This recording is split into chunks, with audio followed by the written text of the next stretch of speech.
is a Bulldog radio podcast.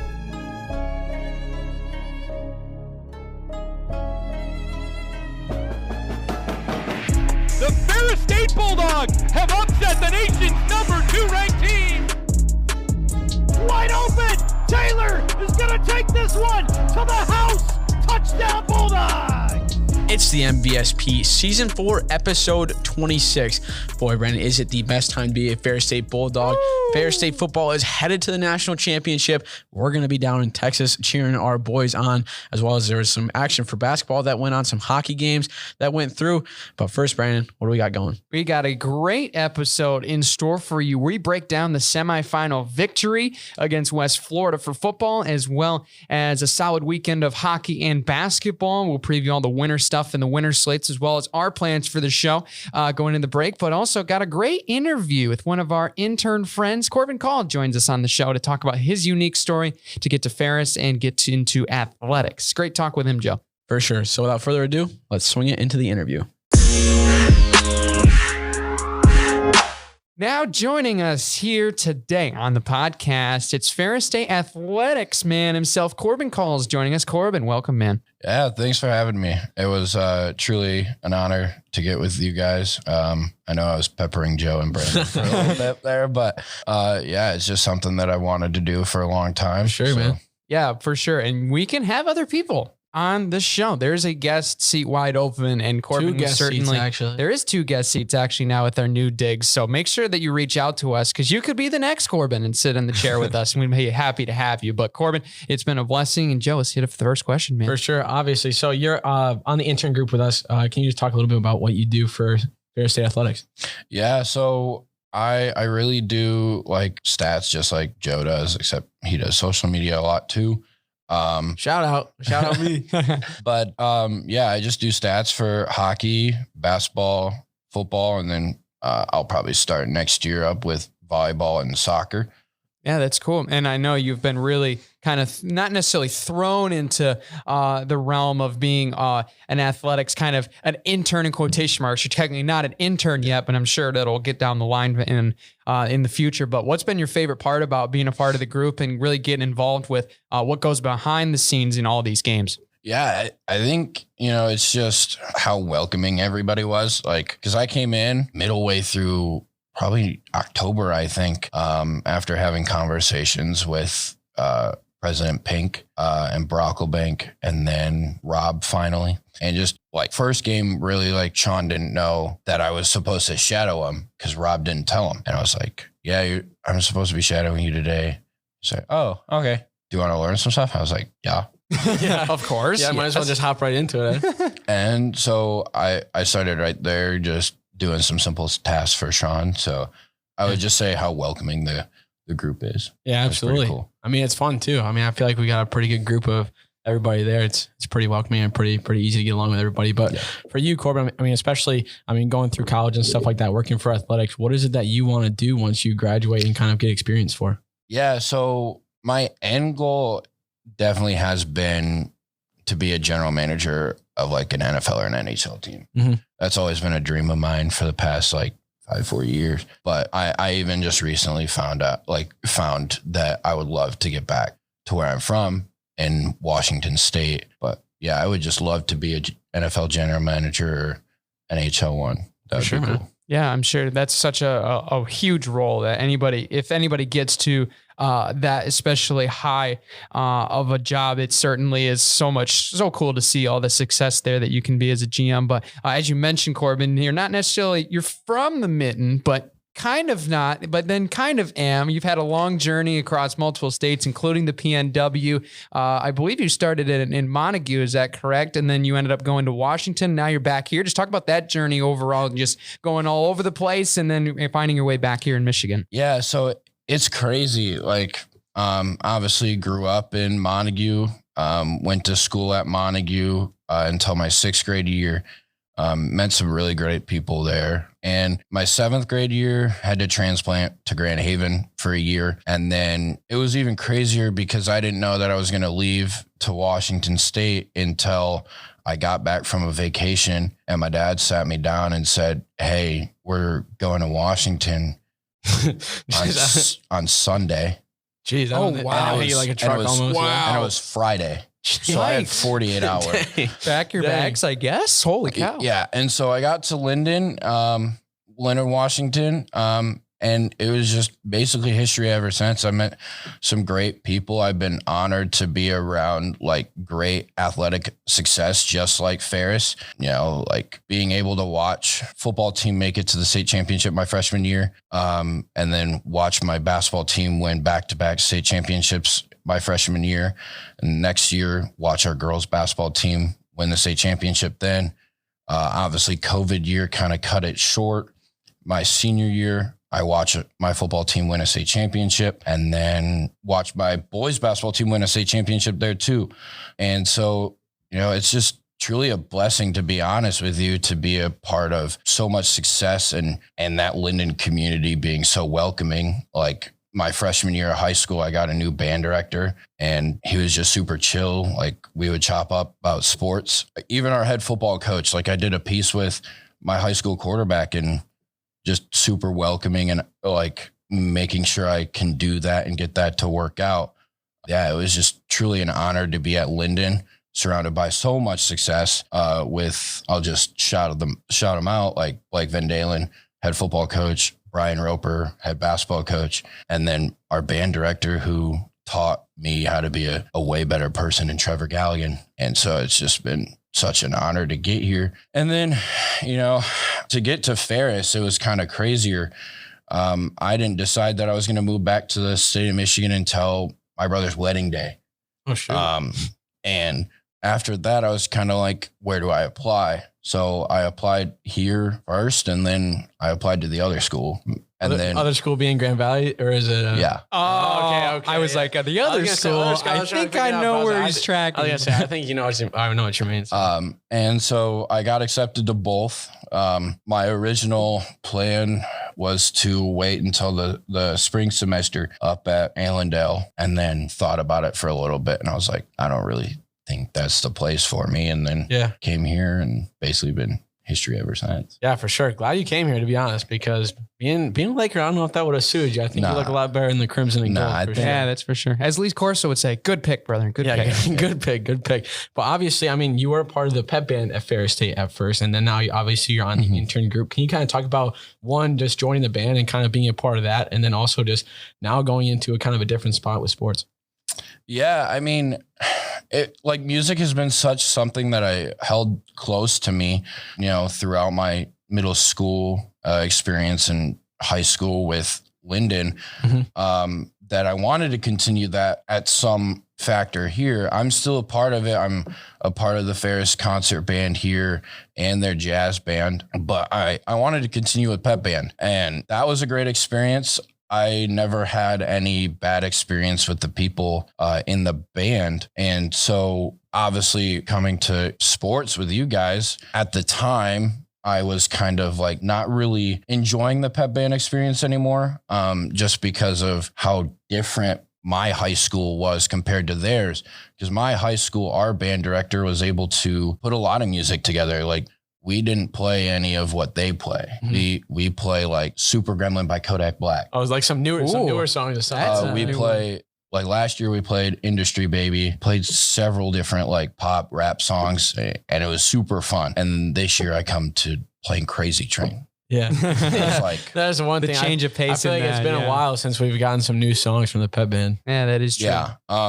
But yeah, I mean, it's been super great. Like, I still talk to a couple guys in the pep band, but I'll be with them. Yeah, you're going down to Texas, McKinney. Right? Yeah, I'll be with them in McKinney. I'm excited for it. I wouldn't like to say it would be my last pep band day game, but with sports, it probably would be. You make a celebrity appearance every once in a while, I feel like. Yeah, for sure. Every department needs somebody that they can fall back on and be that last minute guy. For sure. Yeah, be that comeback guy. So that's certainly appreciated, I'm sure. But from your perspective, especially Korbyn, now you've worked a little bit in the intern athletic realm of communications, as well as a little bit of operations as well. And then you've been part of the game experience in a whole nother way with the band and being a part of that. What is the kind of the differences that you can see with being as far as a worker more in the hard nose, like the notes, the stats and all of that, and as compared to the experience when you have with operations as well as being a part of the pep band? Yeah, I mean, obviously working in the sports and stats world have been, I wouldn't say as hectic, but I mean, last hockey game was really hectic because the printer jammed 4 times. That is true. We need some new printers up in here, I guess. We just need new everything. That's what it is. But I think, I think the game day experience and knowing what the game day experience is like gives me a better outlook of like how the fan experience and the game experience can change the product you get on the court, on the ice, on the field. And it makes me want to perform better in my position now because I know how hard they work and how hard, even Joe does and how Brandon works. So. Yeah, shout out Brandon. Try to give you a high five across. Yeah, we got a long table here. Yeah, it's a little bit different than last time. Yeah, for sure. But Korbyn, we'd appreciate the time. One last question for you. We ask everybody we bring on the show, what's been your favorite thing about being here at Ferris State and being a Bulldog? I know everybody says this, like Daniel said this. I think Sion said this, is the family. How welcoming stepping on campus here at Ferris is. Do you feel at home? Like I haven't had a time where like, it's like, I don't feel like I'm at home right now. It's when you're here, you're a family, you're a Bulldog. I just like how welcoming the community is. And that's one of the major things that I was asking for when I went to college, is I wanted a place that people would go out their way to make you a successful person. Like even for President Pink to be willing to get in contact with Steve Brocklebank, the AD, was huge for me and my career path. And it just shows you how welcoming and how supportive these people are here. And so, I would just say the family and the experience we have here. I was going to say, not a lot of universities have a president who's so accessible, like Bill Pink, and especially, staff like that to be able to be just to be able to reach out to like Rob and Steve Brockman and stuff. But Korbyn, thank you so much for coming out. I really appreciate you sharing your story and getting to Ferris, and I especially love working with you for athletics. Yeah, thanks for having me. Huge thanks once again for Korbyn for hopping on the show. And I said it once in the interview, Joe, it's so true. We want all of our fans out there, as well as fellow Ferris State athletes, coaches, staff members on our show. So make sure you hit us up and we'll get on the you show, man. We got our notifications on. We're ready. Oh yeah. I answer stuff fast. Joe is monitoring that 24/7. So I got push notifications on. Oh yeah. He'll get you in the seat. We'll make it happen, but you got to follow us first at the MBSP, as well as follow us on our personal accounts as well. Joe's got a pretty good following on his Instagram as well. I never post. I will say I never post. Yeah, but you do like everything. I do like everything. So if you want a little bit of confidence booster, I'll toss a comment in there telling people how good they look, and I'll toss a like. But regardless, follow our Instagram, follow our Twitter, all that good stuff will get you on the show. Let's hop into Ferris State Sports Report, Brandon. We got stuff going on right now. Absolutely. Football is heading back to McKinney, Texas once again. Back to back, baby. A lot of haters out there said it wouldn't be possible. This team's not talented enough. It has lost too much. That's what they said.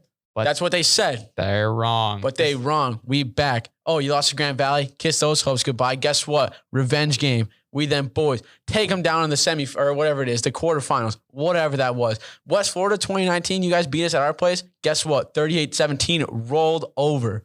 Ooh, dog. And we back. You should start like a rap song. I probably with what should. You just did. I feel like honestly, I could make a pretty mean, like if Will needed somebody like talk in one of his videos, or like I feel like I could just lay it down. Either way, it was a great game last week. West Florida came to town. It was a rematch of the 2019 semifinal where we got knocked out when we kind of were favored to win the whole thing, but we were able to have the revenge tour. It's going to be a good one down in McKinney, but Brandon, we'll talk about this game first. Absolutely. 3 main points that I found from this game. 1, second half adjustments were elite. We have one of the best coaching staffs, if not the best coaching staff in the nation, and that is a testament to the ladder. It's the ladder is what it is. We have the best coaching staff in the nation. It is incredible to see the adjustments because West Florida came out and they were moving the ball a little bit. Our defense made a couple big stops. They got us a little bit in the second half. They were running the football pretty well. They finished with like 113 yards rushing, but I believe about 70 or 80 of them came in that second quarter alone when they were moving the ball a little bit. But when you look at how we adjusted in the second half, no points allowed. Only, I believe, 83 yards in the second half West Florida was able to gain. And I think about a half of them came on the first drive and then a little bit of chunk on that or their last drive when they ended up having to fake a punt. So that just speaks a testament to how this defense played. And another point of that was our pass rush, dude.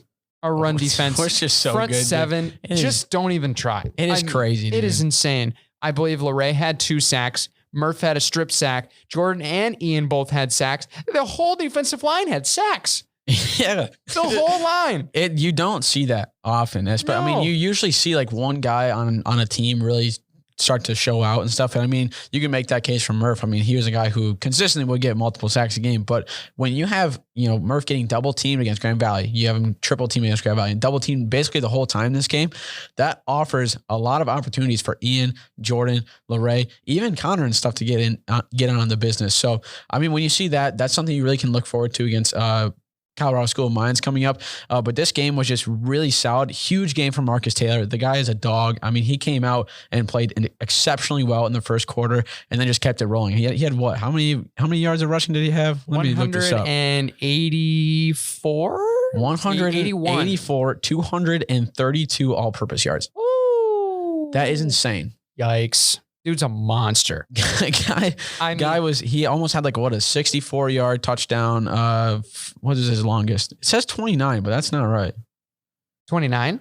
Yeah, because he had like that 60-yard run. Or was it called back? Oh, it was called back, I believe. Yeah, it was called back on a hold, I believe. But the third point I was going to make, and Joe pretty much hammered it, was the running attack was absolutely phenomenal. And it really started off the game in the first drive with Malik and Carson both sharing time in there. I know we talked about seeing Carson a little bit more than usual. That kind of came into fruition on Saturday. Saw him in a little bit of those more just regular scrimmage yard sets as opposed to just the jumbo goal line sets. And he was really effective as well in a lot of those read runs. So, I mean, they really established the tempo and really Marcus took it from there. The offensive line definitely played some very good football, much improved football for this last week as opposed to the GV game. So it was a testament to them for how well they played protecting Malik as well. Because Malik was done pretty well passing. They just didn't really have to throw the ball that much. Because when you run for 300 yards, it turns out you don't actually have to throw the ball that much to win a football game. And that's what we learned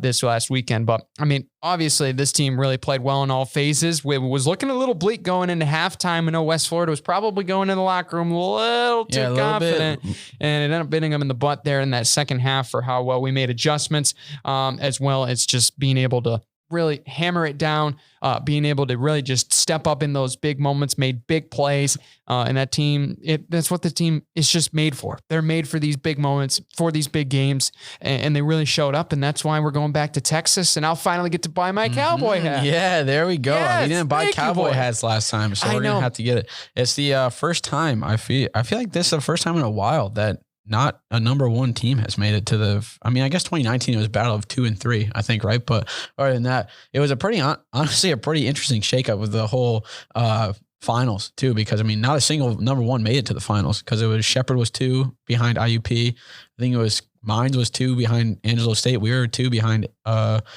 whatever it was, Grand Valley, and then West Florida was number 3 behind a whole bunch of other guys. So this one's going to be a really big game. Cannot wait for this one. I think this one's going to be it's obviously going to be closer than the last time just because of our team compared to last year as well as compared to Valdosta. They were a really incredible team.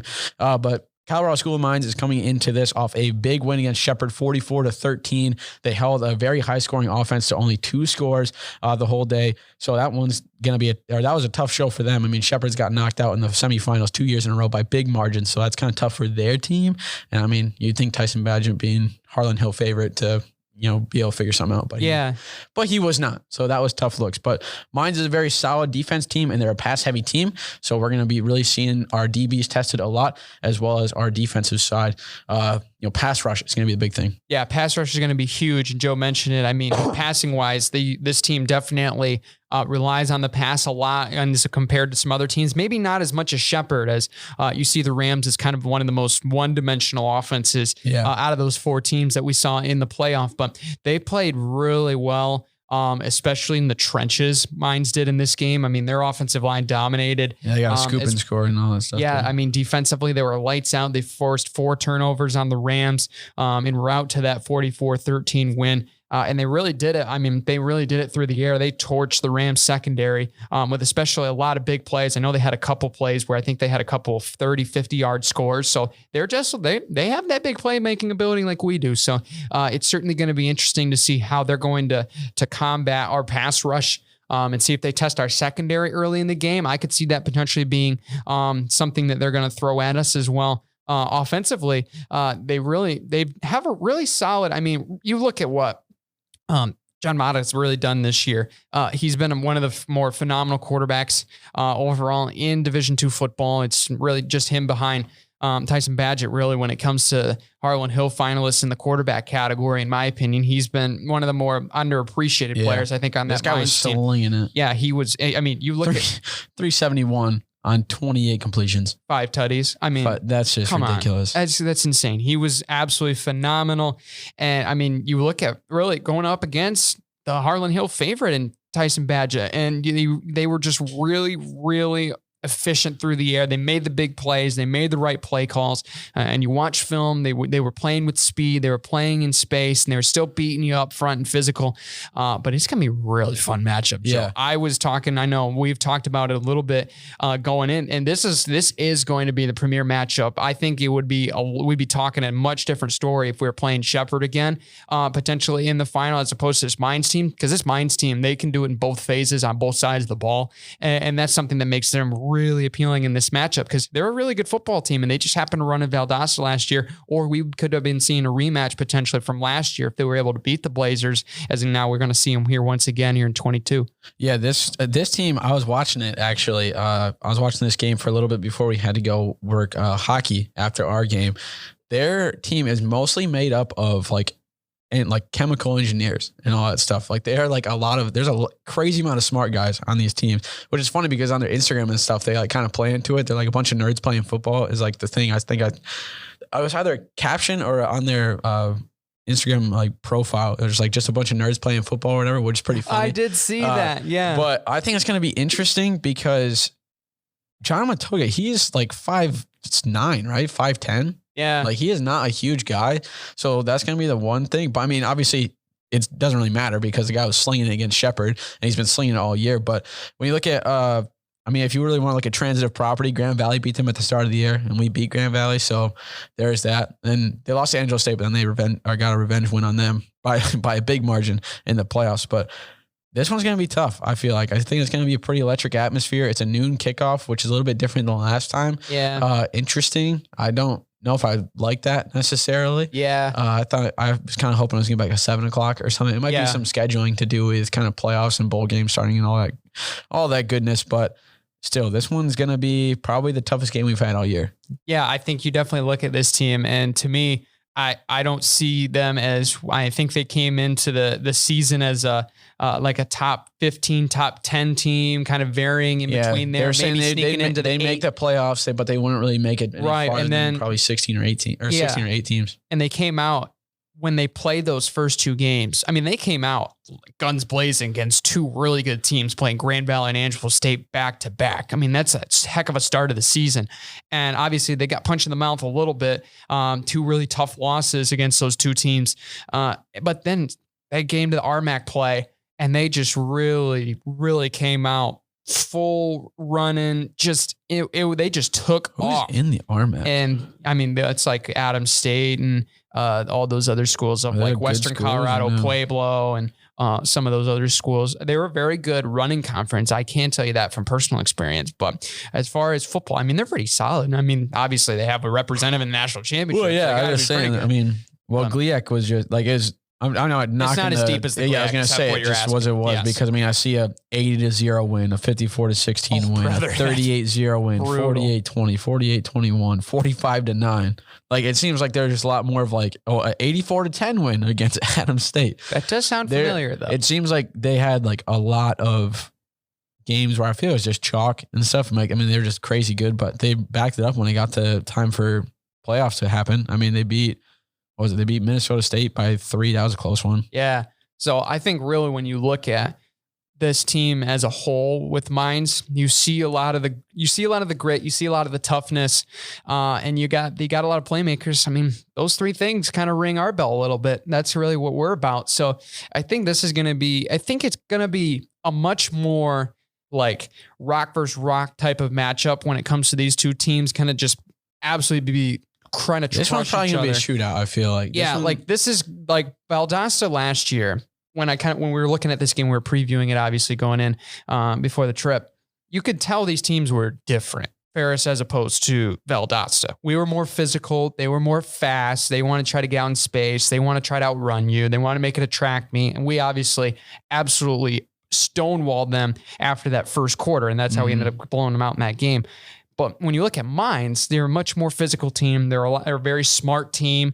Maybe that's where the nerds comes from too. I mean, obviously the technologically advanced university, I'm sure that's where the joke comes from. But they're really good at staying disciplined as well. They're good at turning the football over against opponents as well as really limiting penalties. And they're a really good team. When I was looking into the stat sheet in the red zone this year, they're 63 of 66 in red zone trips for at least scoring. And I believe I know one of those they failed was against Grand Valley in the beginning of the year. The others were at Colorado Mesa in one of their big wins there, as well as the other one came earlier in the season as well against South Dakota Mines in their win as well. So you really look at those games and you just it just kind of probably happened. They were probably trying some stuff, but it's going to be a really good matchup. So you're going to see a really good quarterback on one side. You're going to see a really good rushing attack on our side. And it's going to be interesting to see how those other two parts of the offense are going to go against each other to see how much Mines going to try to run the ball, see if they can beat up our defensive line a little bit. You can try certainly, and we'll see what happens. Or if they're going to just try to air it out on our secondary. Obviously for us, we're going to be trying to pound the rock, control the tempo, let our defense make plays and be able to execute and keep the football. Obviously turnovers is one of the things that we obviously lurk about, making sure that we can be able to keep the football is the most important thing for this team. So gonna be a good ride, Joe. I'm looking forward to, I'm going to be on the bus, unfortunately. Not it's a bad thing, but it's just 20-hour ride as opposed to an airplane. I know what you mean. It'll be a grind, but it's going to be worth it in the end. I'll be driving myself down because I could not handle taking that bus down once again. But it's going to be good. I think this one's going to be kind of more of we got 24, like kind of a lower scoring. I feel like for both these teams, it's going to be like a 24-20 type game, kind of like what we saw from the second matchup against Grand Valley. But hopefully we can go there, get a win in Texas. That one's going to be big time. Back-to-back is what we're hoping for, but we will see next week when we come back for an episode. Absolutely. We'll see for Natty Champs. If you can get to McKinney, man, it's going to be a great day. It's going to be a great football game. It's going to be a great experience. Tailgate's going to be hopping. People are going to be excited. Game's going to be rolling. We're going to be having a national championship at 4:00, which is going to be cool. Ooh. Bars are going to be hopping after. You know how it is. We're going to get after it. Oh, so we might not want to knock on wood on the table here, Joe. I mean, we don't get ahead of ourselves, but obviously this team's confident. We've been there. We were there last year, and we really dominated on that stage. So his mine's his first trip to the national championship. So so it's going to be very interesting to see how they handle that as well. So we'll see if experience pulls out in the end. It's going to be a great one. It will be live, I believe, on ESPNU. For all those that can't make it. Just do it on ESPN Plus again, but I don't know. Maybe it's just because it was on TV. But. I mean, it is national TV on cable networks, so I guess that's kind of an upgrade. But I wish it would be on like ESPN2, because it's Division II football. It makes perfect sense in a marketing standpoint, but I'm not sure why they don't do that. But it's going to be great. And as well, you can always listen to Rob and Sandy. That will be on 97.3 as well as I believe 96.1. The game is also picking up this national championship game, so that's going to be cool for all those having that network in your area. So you can listen in there as well. So it's going to be a great football game. Looking forward to getting down there, being in McKinney. Hopefully it's nice and sunny, maybe a little bit warmer than 30 degrees. Last year was kind of cold, so we'll see. Obviously, I think I looked at the last year, like 30, 40 degrees. Yeah, something like that. I think I looked at it, and I think it was supposed to be around like 45, 50. So that's at least an improvement, but I think it's supposed to be a little cloudy, so it won't be as warm. Maybe the sun will peek out just for us. That'd be pretty cool. So we'll see you in McKinney. Make sure if you find me or Joe that you can stop by and say, hey, we listened to the show. We'd love to chat with you. As well as we'll be down there for all the pregame festivities as well as the football game itself. It's going to be fun. Anyway, moving over into the rest of Ferris State Sports Report, Joe. Hockey, very solid weekend overall. pretty big time. I mean, we didn't get the sweep, which was unfortunate, but against a Northern Michigan team who was very good, 3 points is not too shabby. And especially when you look at the game, we had a lot of positives in the first one. Scoring came out hot early. Giesbrecht played really well, and our defense was just kind of shutting them down on a lot of different areas of the game. And we, played pretty disciplined. I feel like there wasn't a whole lot of penalties that were too crazy.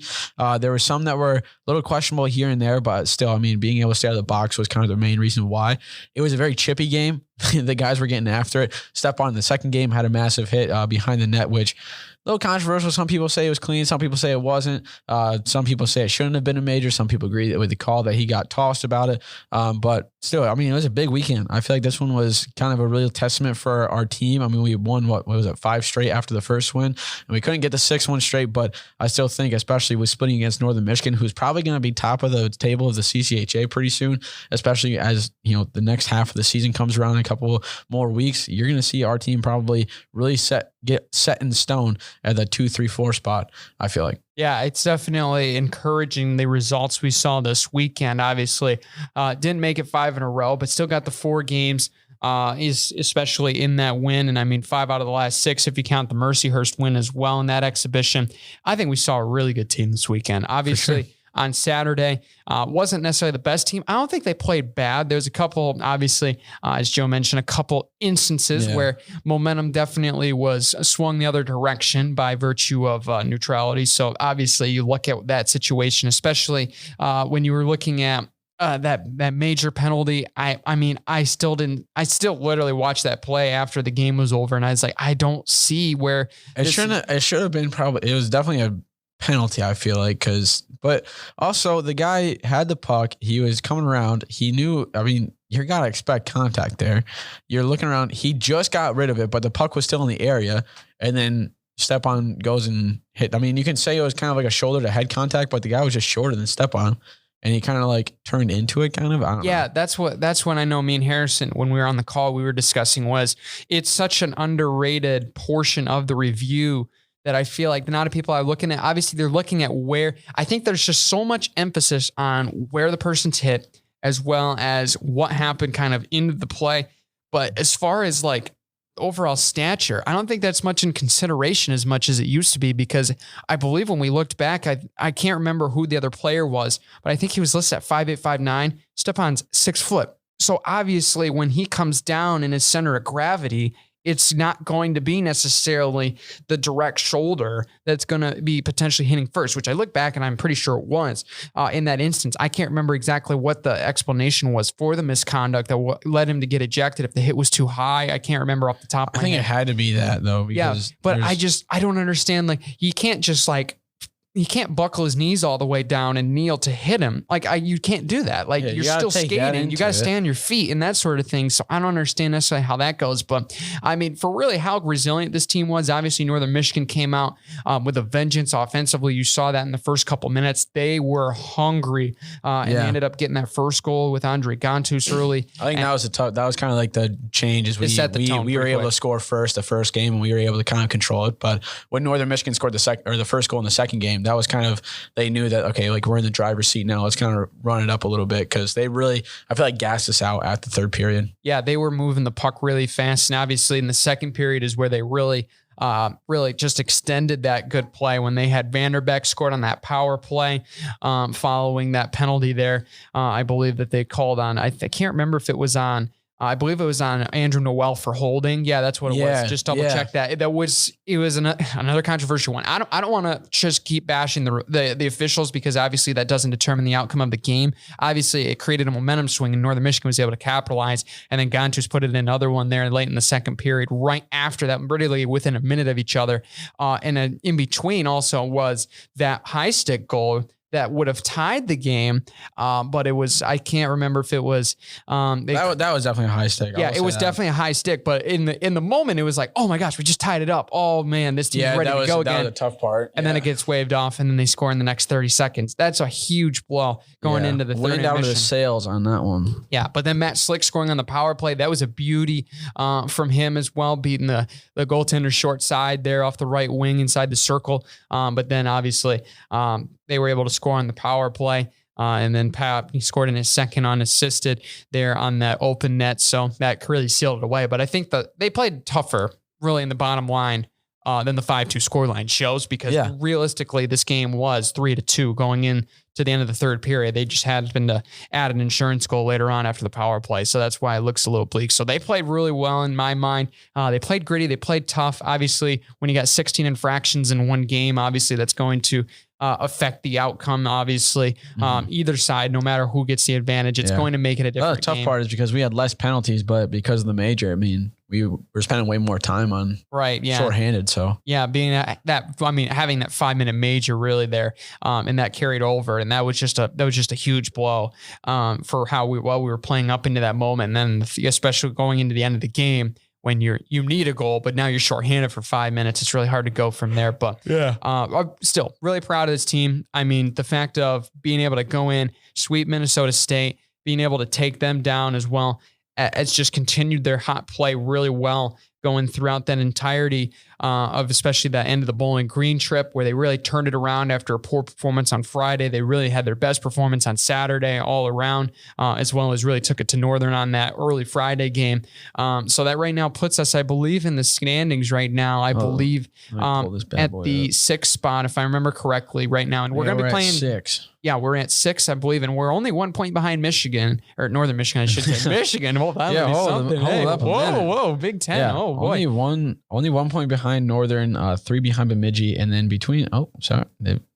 CCHA, they want me to sign up for the newsletter. I don't want to do that. Hey, stop it. We don't want subscriptions. Yeah, for exactly. Get Kids, that out of there. But there's still only a 6-point difference between us at 6 and Minnesota State at 1, tied with Bowling Green. So I mean, a weekend split against St. Thomas and some poor play from all the teams up top and kind of splits and stuff like that, or just overtime and getting 1 point or something like that. You could see again some shaking up of the standings, but obviously with St. Thomas this week, going to try to really get it going and get after it. I know it is the cold. Or Harrison was talking about it, and he said it was the coldest rink in the nation. So hopefully they can stay warm while they're playing. But I still think we're going to have a good time. Especially this is the second time we played St. Thomas, right? Yes, and we underperformed when we played heavily at home, especially in that second game. This is a team we can get 6 from. We can get them from the Mavericks. We should be able to get 6 from the Tommies. But that's really what's going to make that's the difference between these elite teams and these good teams,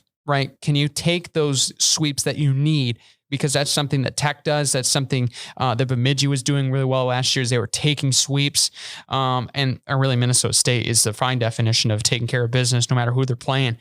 If you can take those 6, that really puts the momentum in your favor. It gives your team confidence, as it really did. If you were to really look back at that Minnesota State series, if we would have split that series, I mean, we might be talking a different Northern Michigan weekend outcome, because that momentum certainly carried over into Friday's game for how well that offense have played. But I think the biggest key really for this team is setting the tone early, where I believe I did the math. We're 5-7 in games this year where we have scored first in our wins. So being able to get that first goal, get the momentum out of the gate, it's going to be huge, and especially on the road, it's going to set the tone immensely. St. Thomas is a team that has a lot of veterans. They hit the transfer portal very hard in the offseason. They got some really good players, but we've seen them once. We got to make those adjustments, especially for what we did in that one game that we lost in that series in the home opener. But I think we can certainly make some good noise, and I think if we can get 6 out of this, or at the least, hopefully maybe get 5, that would be absolutely huge for us to leapfrog in the standings, because right now there's some teams that aren't playing necessarily in CCHA play. Right now, I believe Bowling Green's in that category. So, hey, that's a team we can go catch this weekend. Playing an exhibition.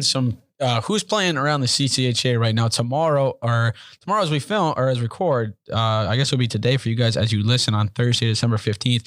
Bemidji is going to be taking on Minnesota State in the first of their weekend matchups. Michigan Tech is going to be going to Lake Superior State, take on the Lakers with that. Obviously, we're traveling to Minnesota to take on St. Thomas. Ohio State and Bowling Green are going to be taking each other on in a exhibition weekend. I'm guessing that'll be on Big Ten Network. Cool beans.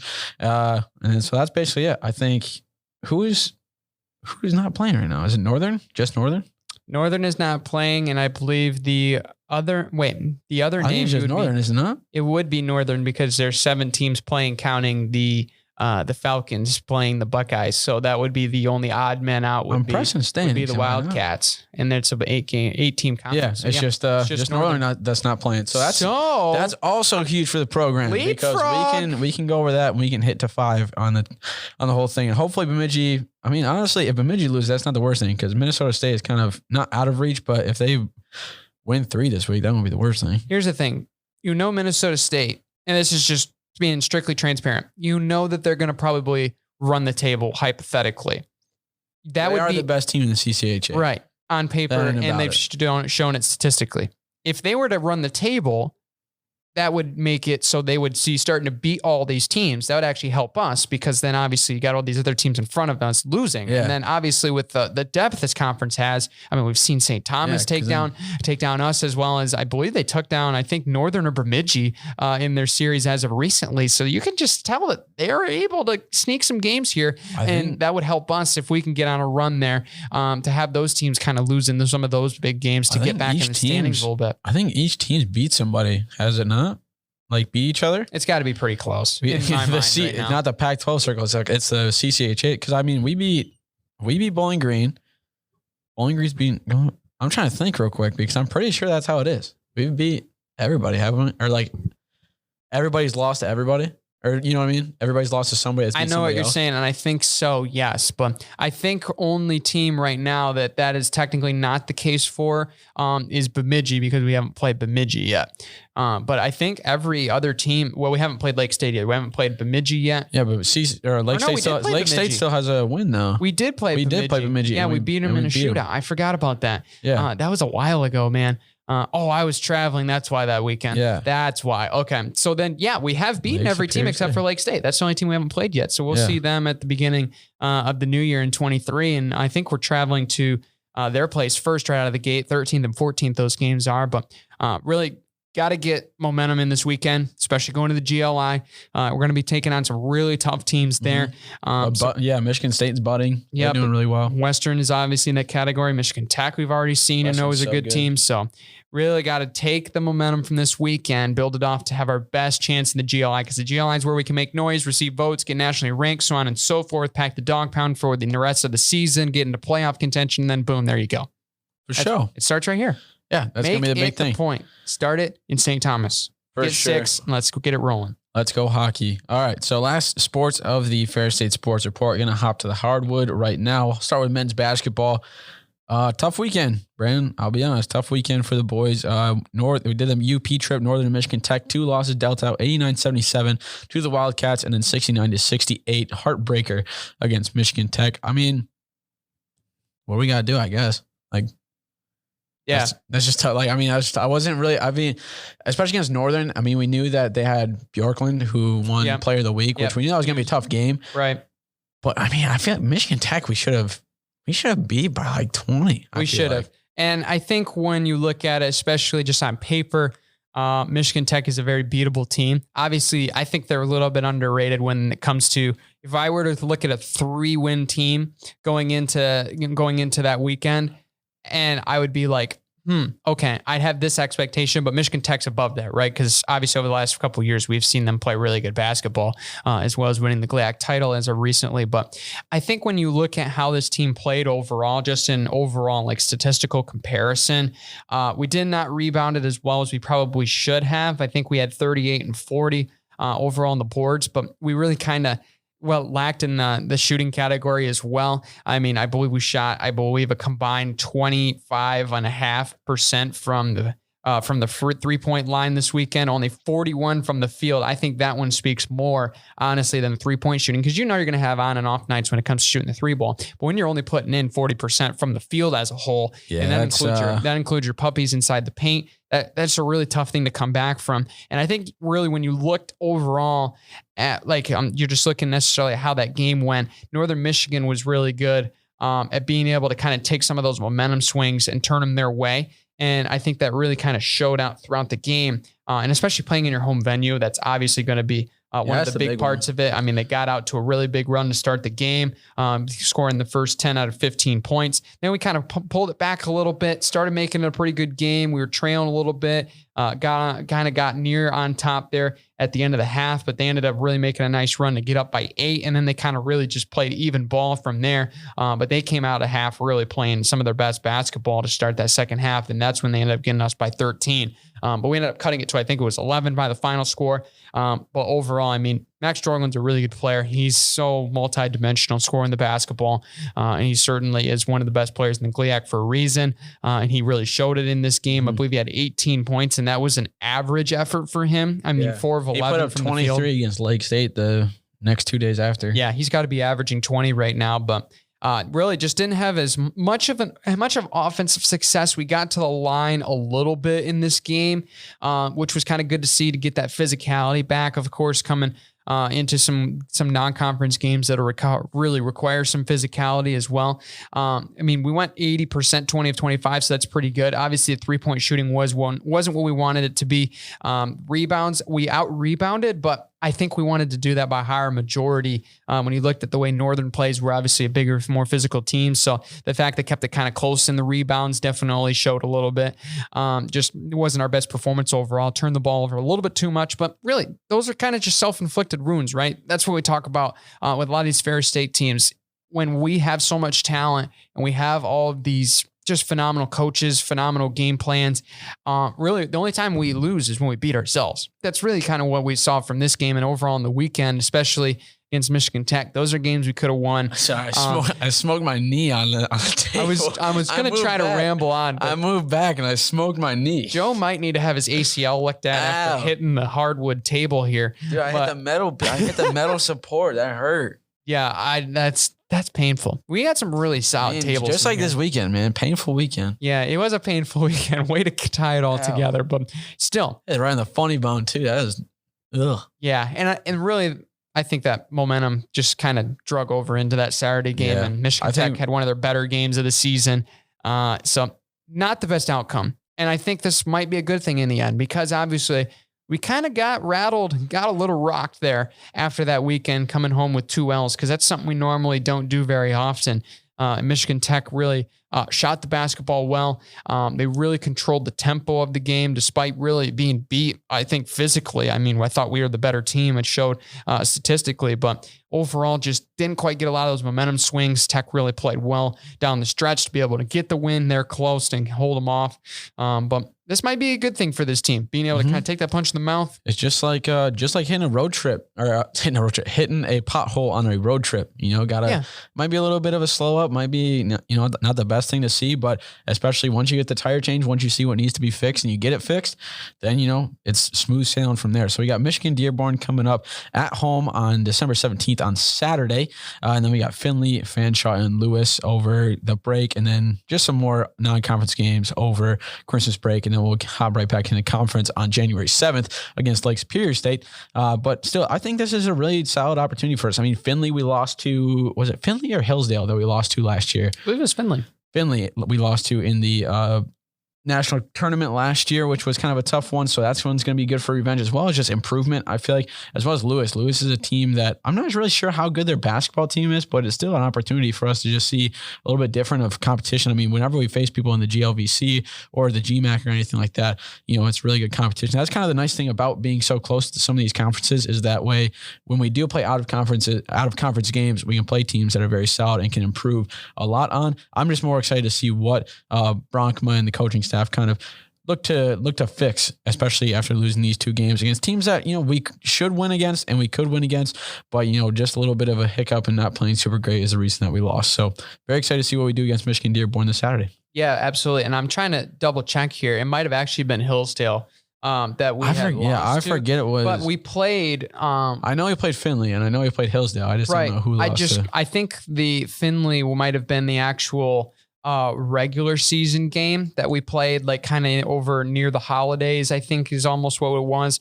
I'm double checking here as we go, because there's kind of an empty link to see the schedule overall, but Joe's got it pulled up now. He's faster than Don't me. worry, Obviously. I'm Jamie, dude. Jamie Straight on up. Flake right now. Hold Elite. up. We lost to Hillsdale. That's what it was because we beat Finley in the opening before. round, and then we lost to That's Hillsdale. right. That's what it was. So Finley's trying to get some revenge against us, heading to Gym Week. I can't talk today, Gym man. week, yeah. I'm messing up all my words. Hey, we made it I'm through just so exam week. That is true. I mean, I got one more thing to turn in when I get home. I just got to do a quick little revision. But other than that, dude, it's game time. Yeah, we have been grinding. It's break time. You know what's up? We're going to have a good time over break. That is true. We got so much, dude.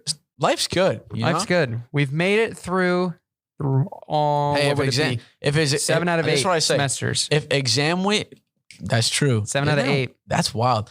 All I say is, if exam week is the hardest thing that's going on in my life right now, I got a pretty darn good life. You do. You know what I'm saying? We got food on the table. We got food on the table. we got heat coming mics out of in the here. vents. Mike's coming here. Friends all around. Dude, life is good. Life is good. And it's going to be even better Saturday when we win the national championship. Oh, okay. Calm down Yes, a little sir. bit. I am going to knock on wood on that because I'm so confident in us. You're going to speak into existence, and I like it. Manifesting it. So I think it's just been great. It's been a great year, obviously, through everything that we've been able to do here on this show. And that's just a testament to all of you guys that have listened in all year long, and especially the hardcore fans out there that have listened to us ever since the first beginning, the inaugural episode, season 1, episode 1. I'll be honest. I listened back to the episode. I did too. It was there. The seed was planted. Yeah. But we weren't super great back then. No. We were a little awkward. I'll give you that. But Yeah. we really picked it up. I feel like. I think right now we're in a position where we've been really blessed and we've really kind of grown. Who would with have the thought? show.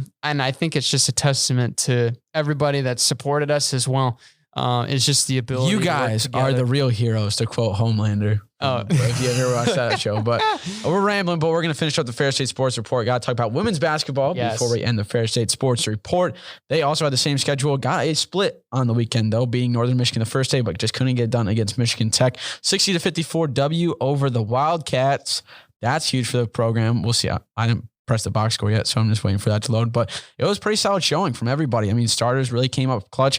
Deshauna Day with 9, which was a good surprise. Kenzie Bauer with 18, which was huge. That's what I said. She needs to just have a game where she pops off, and I feel like that's going to really change it up, especially for our offensive abilities. Chloe Idoni with 13, not as much as she usually gets, but still able to get crack double digits, and Elle Irwin with 11. I'm telling you, man, Elle Irwin was kind of solid. Yeah, that really was. And I think they definitely had a focus on limiting Idoni. You saw that. They threw in Anna Rude down there to try to end as well, throwing a couple guards to really create some chaos. So I think you could definitely tell that they were trying to limit Chloe as much as they could, and they really picked up around her. I thought there was a really good showing there, seeing especially what the improvement Deshauna Day has had offensively, as well as Kenzie Bowers really kind of having her breakout game, I think was huge for us.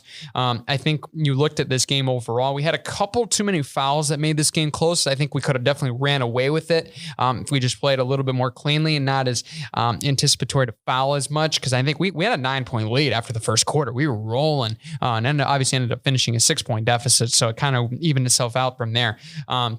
But really, I think we did a really good job, especially, I think, closing out Northern Michigan. They did not have any easy 3-point looks, and it certainly showed on the stat sheet. They put up 7% of their 3-pointers through the basket on that game. That's tough to go against, especially in your – I mean, the fact that they did that in their own gym, I feel horrible. That is rough. You're supposed to have an advantage. They almost look like they had a disadvantage shooting on their own rims, but they beat us on the boards a little bit as well, but they turned the ball over, and that was a really testament to our fantastic defense, which I think Coach Westendorp has really done a great job improving compared to last year's team. They look a lot more two-dimensional as they look kind of more offensive heavy last year. I think that could be a big difference going into this year. Yeah, absolutely. I think too, when you look back at last year, that was really where we struggled at, which we really, I think at the end of the year kind of came to a spot where we were comfortable with. I mean, that's the reason why we beat Grand Valley in the GLIAC championships and why we kind of really had a lot of confidence going into that. But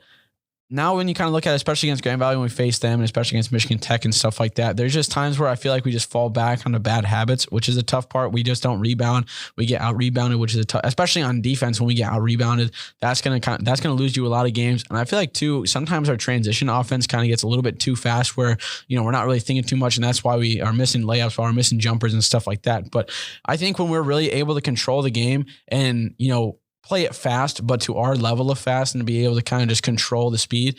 That's what's going to be able to get us a lot of these wins, which is going to be exciting, especially for Christmas break. Because one second, let me pull up the old schedule here. I don't know if it's the same thing. We got some good games. Is it the same thing as men's or is it not? No, it's a little different. We travel to Walsh and Ursuline. Yeah, we got Indianapolis though on the New Year's Eve, as well as Lewis on January 4th. So those will be some really interesting games to see. What day do we come back to school? That'll be the 9th. We only get a 3-week Christmas break? So, well, technically with Texas, I believe so, yeah. What? Yeah. What is this? What is this garbage? Well, we also have... Why do we move to 3 weeks? It used to be 3 weeks, but then it became 4. Yeah. Because, remember, in COVID, they didn't want to have spring break and have people come back. So they Our freshman year was a month. Our freshman year was a month. Was it a month? Yeah. I thought it was It used to always be a month off. Maybe it was. I guess for like the longest time. My freshman year, I always thought my sisters went here and they had a month off. Was it? Okay. I don't know. I always thought it was 3 because it would be 3 normally, but I didn't really have exams. So I counted that as 4. So kind of went through because I was pretty much living back home. Whole bunch of malarkey right now is what I say. We a bunch of hogwash. We want a month. Give us a month off. Give me a month off, man. I worked hard this week. I know, right? I should say the whole semester. I feel like when I say this week, I work hard. Don't worry about it. Joe is a hard worker. Don't let him tell you he's not. So, but really finishing out, really the only thing we have to say about the Michigan Tech game is ball wasn't falling. That's really all it was. Yeah, that's about it. Shot 24 from the floor, 10 from 3, and 68 from the free throw line. Just wasn't our best shooting. Yeah, that's really all. 3-point percentage. Everything else was pretty good. Didn't turn the ball over really at all. Didn't really foul. It was just we rebounded really well.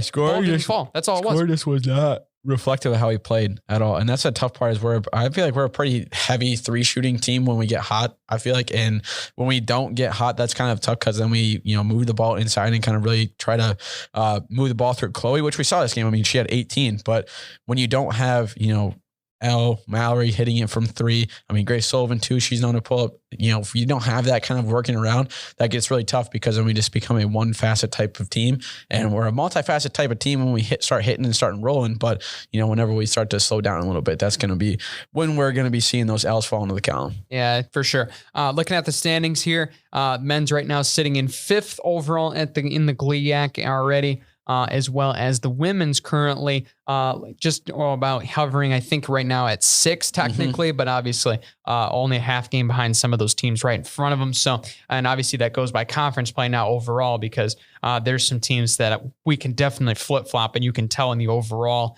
record so far that we can be like Parkside, for example. No disrespect to them, but I think we're the better team on paper as well as our play. So it'll really just kind of, you really got to get through the first week before you can start really getting in what teams are going to be fitting where and what seeding is going to be looking like and that sort of thing. I feel like once you get to kind of 3rd week of conference play, that's when okay, these teams are going to really be making some noise come tournament time. And then some of these teams are going to just it's a rebuild year. Yeah, it is going to be fun. It's going to be certainly a great weekend of basketball. I shouldn't say weekend, but a holiday break. I should say, of basketball. And then obviously we'll be back at it at the beginning of the new year. So when you come back for spring semester, make sure you get to some basketball games. So they're going to be a lot of fun. The video boards are up and working. So it's going to be a pretty sweet experience. I feel like Harrison's probably got to listen at least some point this weekend because he's going to St. Thomas and he needs to kill however many hours on the bus. So Harrison, if you're listening, or Rob or anybody, we need to get new graphics for those things. I think that's definitely a work in progress right now. I feel like so too because we just put them up. But if it's not a work in progress, you guys got some work to do. Yeah? You want to head that project? I'll head it. I'll do some stuff. I can sling some Photoshop on it. He's some graphic guy. He makes us some pretty good posts here for our episodes. He's the man actually that's doing it. I can pick it up a little bit. For those that don't know, he's actually slinging the graphics. So yeah. Harrison, if you need some help, man, just let me know. Just let him know. Hey, he's a multifaceted jack of all trades. So are you, man. Hey, appreciate that. Heart emoji to you. Right back at you, brother. Attaboy. Anyway, we're going to wrap this up here. Single episode of the week. We'll be back next week. Hopefully back in here. If not, you might hear our lovely voices in a virtual method, but we're still getting that content to you throughout Christmas break. We'll get back in studio as fast as we can. But for those fans, we'll see you in Texas. If not, we'll see you in next week here live on whatever platform you are on. And if you haven't already, make sure you subscribe. Make sure you follow us everywhere because we might have some big news coming. Yep. We already kind of sneak previewed it kind of give you a little sneaky peeky, but I don't even know what you're talking about. I don't even know what news we're talking about right now. the video stream. Whoa. Oh, there it is. Yes, that is in talks right now. Possibly. With our new digs, we're starting to figure some things out on how we can get this show to you guys live via video. Some of you guys, actually, we got some pretty good feedback for those that tuned into the Malik interview that was actually kind of test run live. Yeah.